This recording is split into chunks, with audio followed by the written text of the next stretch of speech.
So clearly, we've got a player and a coach now that have two completely separate belief sets.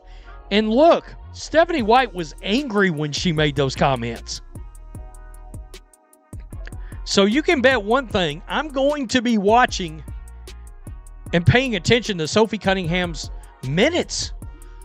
If she all of a sudden has a reduction in minutes playing, oh. What if I told you the biggest controversy in the WNBA wasn't happening on the court, but behind closed locker room doors? What if one decision by the Indiana Fever coaching staff pushed Caitlin Clark to her breaking point and turned teammates into rivals overnight? And now, with Sophie Cunningham at the center of the storm, fans are demanding answers. Is this the moment that changes the WNBA forever? Stay with us, because what you're about to hear has everyone talking. The WNBA is facing one of its most talked about controversies of the season, and fans can't stop debating what's really happening inside the Indiana Fever organization. While everything may look calm from the outside, reports and online discussions suggest growing tension behind the scenes. From questions about coaching decisions to Sophie Cunningham's outspoken comments and Caitlin Clark's visible frustration, the drama continues to fuel headlines across social media. To understand why everyone is suddenly talking about the Indiana Fever, we need to go back to where this controversy began. Sophie Cunningham has never been afraid to speak her mind. Throughout her career, she's built a reputation for standing up for what she believes, whether people agree with her or not. Recently, her public comments sparked massive debate online, with supporters praising her honesty while critics strongly pushed back. What happened next only made the situation even bigger.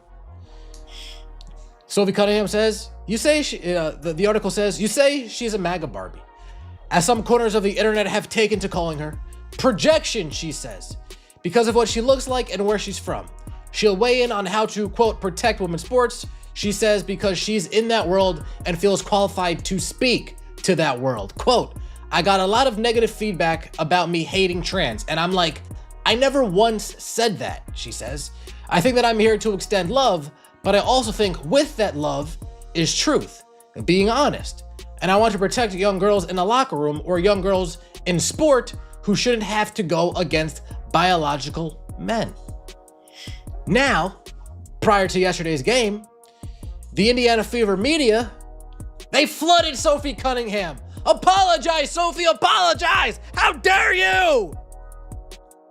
And then Sophie Cunningham says, in that story with ESPN, you talked about wanting to protect young girls who shouldn't have to go against biological men. Just can you expand your viewpoint on that? I mean, I think I said what I said. I think it's kind of common sense.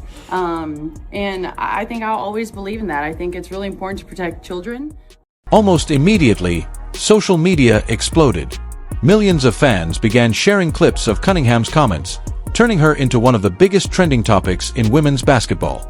Supporters applauded her confidence, while others questioned whether her remarks would create unnecessary distractions for the team. As the conversation intensified, attention quickly shifted toward the Indiana Fever organization. Instead of focusing only on basketball, fans began wondering how the coaching staff would respond. Rumors started circulating online that internal disagreements were growing, and speculation about locker room tension spread rapidly across sports media. Whether those reports were accurate or not, one thing was certain: the spotlight was now firmly on the Fever. And so I stand on what I said, and I always believe that. Yeah, do you see your advocacy on that, like, taking any form going forward? You know, I don't know. I'm not a very political person, but I do have beliefs, I have morals, and I'll always stand on those and be true to who I am. And I think people are going to take it how they want to take it, but I've never even really said anything about that. And so when it comes just to protecting young girls in sport and women in sport, I feel very strongly about that. I think that's why you have Title IX. That's why you have some of the greats in women's sports. If Title IX and women's sports weren't protected, then you wouldn't hear about any type of women in sport. And so I think in the future, it's just really important to protect.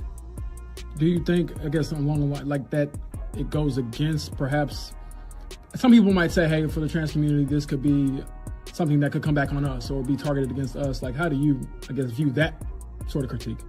You know, like I said, I extend love, and I don't dislike anyone. According to multiple online reports and fan discussions, questions began surfacing about Sophie's role within the team.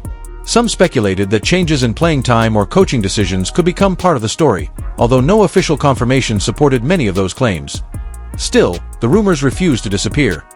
The bigger issue wasn't just Sophie Cunningham anymore, it was whether the Fever locker room could remain united while the outside noise kept getting louder. And that's when Caitlin Clark's name entered the conversation. When it comes just to protecting young girls in sport and women in sport, I feel very strongly about that. I think that's why you have Title IX. That's why you have some of the greats in women's sports. If Title IX and women's sports weren't protected, then you wouldn't hear about any type of women in sport. And so... Damn. Sophie, I said what I said. Whoa. You know they were hoping that Sophie Cunningham would apologize, would walk back all of her words that came out in that article. You were hoping. Sophie Cunningham played 7 minutes in the first half after doubling down on what she said. Folks, I don't remember Sophie Cunningham playing 7 minutes in a first half all season long in the game that she's played in. But then after that, you have the Indiana Fever putting out a statement. Our players are thoughtful adults with their own perspectives and voices, and those views are their own.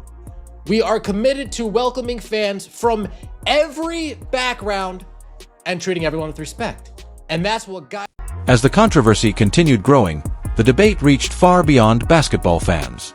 Politicians, media personalities, and commentators all weighed in with their own opinions, making the discussion even more polarizing. The situation became much larger than a simple sports story. Every new headline fueled another wave of reactions, placing even more pressure on the Indiana Fever organization to handle the situation carefully. Meanwhile, fans continued watching one player more closely than anyone else, Caitlin Clark. Quote, I said what I said, Cunningham told reporters. But rather than me just saying that, let's hear from Sophie Cunningham herself. Listen to what she had to say. Talked about wanting to protect young girls who shouldn't have to go against biological men. Just can you expand your viewpoint on that? I mean, I think I said what I said. I think it's kind of common sense. And I think I'll always believe in that. I think it's really important to protect children. And that's little girls who are also involved in that category. And so I stand on what I said, and I always believe that. I stand with Sophie Cunningham. I stand with Riley Gaines. I stand with them both. I have 2 daughters. They don't participate in sports, but if they did, that would be my position. And I think it's important to emphasize what Sophie Cunningham said a bit further.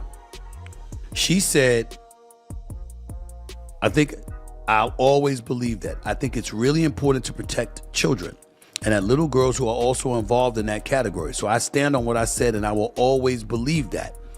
She claims she's not a political person, but she does have morals and beliefs, and she will always stay true to them. When asked if her stance could negatively impact the trans community, Cunningham said she's not speaking out of hate. She doesn't dislike anyone. She says, quote, I think there is room for absolutely everyone here, and I think there's room to love everyone. I truly think when you get people in the same room and you have conversations, you actually have a lot in common with a lot of people. I'm there to love, but I'm also there to love biological women, and I think that there are rights that need to be protected. And like I said, I'm going to stand true to that. I'll never falter in my beliefs in that, but I have never once said I hated the trans community. Like I said, I think there's space for everyone. I can't applaud her enough. Throughout the season, Caitlin Clark has faced enormous pressure. From physical defense on the court to constant media attention, she's been under the microscope every single game. Despite the criticism, Clark has largely stayed focused on basketball. But as speculation surrounding the Fever continued growing, fans began noticing signs of frustration. Whether those reactions were connected to the ongoing controversy remains a matter of debate, but one thing became clear: the atmosphere around the team had changed dramatically. Sneakers on today. Before we start with questions, I just want to address, what's going on with AT. I think first and foremost, it's to protect our players. We've got to continue to support our players in our league. We get to play a basketball game. And AT was exactly right. We get to play a basketball game. And yes, that's going to come with criticism. Yes, that's going to come with fans and the love-hate relationship that they have with players and teams. That is going to come. But it's not hard to not be a jerk. And if you are one of these people that are online doing this, do not call yourself a WNBA fan. Our league is about inclusiveness. Our league is about inclusiveness. Do not call yourself a WNBA fan.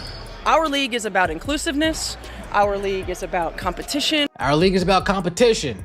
Our league is about elevating. Our league is about elevating. Elevating women. Elevating women. Elevating marginalized communities. Elevating marginalized communities. Including and being inclusive of all different walks of life. Being inclusive of all different walks of life. That is what our league has always been about from day one. That is what our league will continue to be about. And we will continue to compete at a high level, hold ourselves to a higher standard, continue to be on the forefront of social norms, and we will continue to support one another collectively as a league. Players, coaches, staff, support staff, everyone. We're about elevating. We are not about demeaning, demanding. We are not about continuing this narrative. And it's just... Online discussions soon claimed emotions inside the organization were reaching a boiling point. While many of the dramatic stories circulating on social media remain unverified, they reflected one undeniable reality. Fans believed something wasn't right behind closed doors. Supporters flooded comment sections with questions. Was the coaching staff losing control? Was team chemistry beginning to crack? Or was this simply another example of social media turning speculation into headlines? No matter the answer, everyone was paying attention. That was fired for sexual harassment. Breonna Turner made us all aware of that earlier this morning, late last night. Indiana Fever put out a statement about that. Quote, protecting our players and employees and maintaining a respectful, professional workplace is our top priority. Our policy is to take concerns seriously, investigate thoroughly, and act promptly when appropriate to protect the people in our organization and ensure everyone is treated with professionalism and respect. Fostering trust and safety in that process means we do not comment on personnel matters involving former employees. Now, I'm not sure what people were expecting the Indiana Fever to say. I guess they wanted names. They wanted allegations. Now, this is the thing. If we get a name on who allegedly was getting harassed, well, then the person who was doing the harassing now will feel inclined to speak up and give their side of the story. And the truth lies somewhere in the middle. There's one side, there's another side, and then there's the truth. So what Breonna Turner has done, she's opened up a whole can of worms. Because I'm seeing people speculate, oh, it was this person, oh, it was that person. Well, this person or that person comes forward and says, I was the one that got da-da-da-da-da, and and this is what happened to me, and da-da-da-da-da. Well, that person that did it will probably have to feel emboldened to protect their name.